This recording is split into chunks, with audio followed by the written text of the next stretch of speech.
When my mom was young, I love setting the table. With 3 mouthy Oh, there was siblings, something. she could never get about giving someone a word in their place. My family supper table was built by my father's hand. Long, dark strands of wood. I remember the cross-stitched cream-colored cloth that sat in the cove on the wall above the stove. My mom etched thread through holes, stuffing her day's worries in between the soft strands. My father was the plate to my mother's food. He made the place where she set the mood. And we prayed before every meal. Family supper began with Grace, all praying alone. I prayed for love and approval. She prayed for obedience and some sign that her unspared rod proved infallible parenting. All the quiet words filled the quiet dinner table with grains of rice. Ah, the potatoes never burned because they were boiled, but without butter, mostly bland, and an unwelcome addition to the ground pellets of hamburger that I'd hide in my napkin. It was lasagna that fed in 6 years. Dinner will be served when the smoke alarm goes off.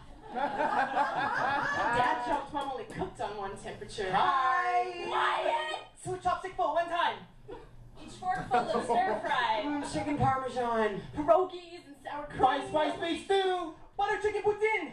Grilled cheese and tomato soup. Chicken balls with sweet and sour sauce. Spaghetti sauce made from scratch. Fed the umbilical chains of sacrifice and bondage that read, I love you. But some nights all I wanted was silence. For a wall, some nights would be a welcome addition to the subjugation of the etiquette, which I really boiled down to whoever was getting yelled at. It was always too hot at the table, pulled too tight and thread thin. Broke or not, ill spoke, but generally forgot, as laughter was regular, but that table was set with bounce checks that fed us, welfare checks that sent us, in the grocery store where fellas looked down at us. But that anchor that held our feet to ground sounded in those moments where yells turned to love earned.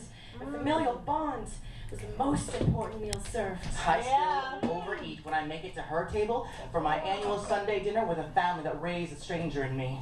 Where the only thing stable was the food And this table, which was always clear. Everyone gathering their own plate, rising, leaving, escaping as soon as you were done. So if you dared speak in any decibel below yelling, you soon discovered you'd be left talking to yourself. When my mom was young with 4 mouthy siblings, she could never get a word in edgewise.